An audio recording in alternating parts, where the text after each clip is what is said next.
အားလုံးပဲမင်္ဂလာပါဒီနေ့မှာတော့ press on လေးတွေကိုကပ်ပြတော့မှာဖြစ်ပါတယ်ပထမဆုံးအနေနဲ့လက်သေးလေးတွေကို brush လေးနဲ့တိုက်ပြီးတော့ပေါ်ကဖုံမုံနေတော့တန့်ရှင်းစစ်ချက်အောင်လုပ်ပါမယ်ပြီးသွားပြီဆိုလို့ရှိရင်တော့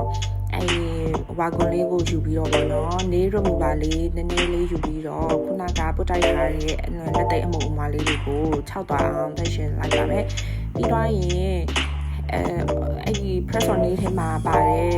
ဒုတ်တန်လေးနဲ့ယူပြီးတော့နော်လက်သေး chrome လေးပေါ်လာအသားလေးတွေကိုအောက်ကိုတွန်းပြီးတော့ပို့ပေးလိုက်ပါမယ်ဒါမှလက်သေးလေးတွေက fit in ဖြစ်နေမှာပေါ့နော်ပြီးသွားပြီဆိုလို့ရှိရင်ပါလာတဲ့ silicone sticker လေးတွေကိုယူပြီးတော့လက်သေးပေါ်မှာကတ်လိုက်ပါမယ်ကတ်တဲ့ချိန်ကျလို့ရှိရင်တေချာလေးကိုဖိပြီးတော့ကတ်ပေးရပါမယ်ကပ်ပြီးသွားပြီဆိုလို့ရှိရင်တော့ glue လေးတွေကို super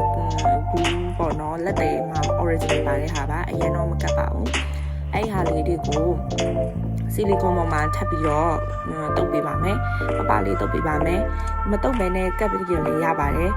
မဲဆီလီကွန်တစ်ခုတည်းဆိုရင်3ရက်ကနေ4ရက်ပဲခံပြီးတော့ကော်လေးပါတုပ်ပြီးမယ်ဆိုလို့ရှိရင်10ရက်လောက်ထိခံပါတယ်ပုံမှန်ဆိုလို့ရှိရင်အဝတ်ချောရေချိုးပေါ့နော်ပြီးတော့ဗကန်စေးထမင်းဟင်းချက်အဲ့ဒါတွေလောက်တာတော့မှသူက10ရက်လောက်ခံတာပါပြီးတော့ပြီဆိုလို့ရှိရင်တော့ပုံမှန်တိုင်းပဲလက်ဖက်စလုံး10ချောင်းစလုံးကိုကလိုက်ပါတယ်ဒီဟာကငွေကုန်ကြီးကြလဲတက်တာပြီးတော့ခါကြတော့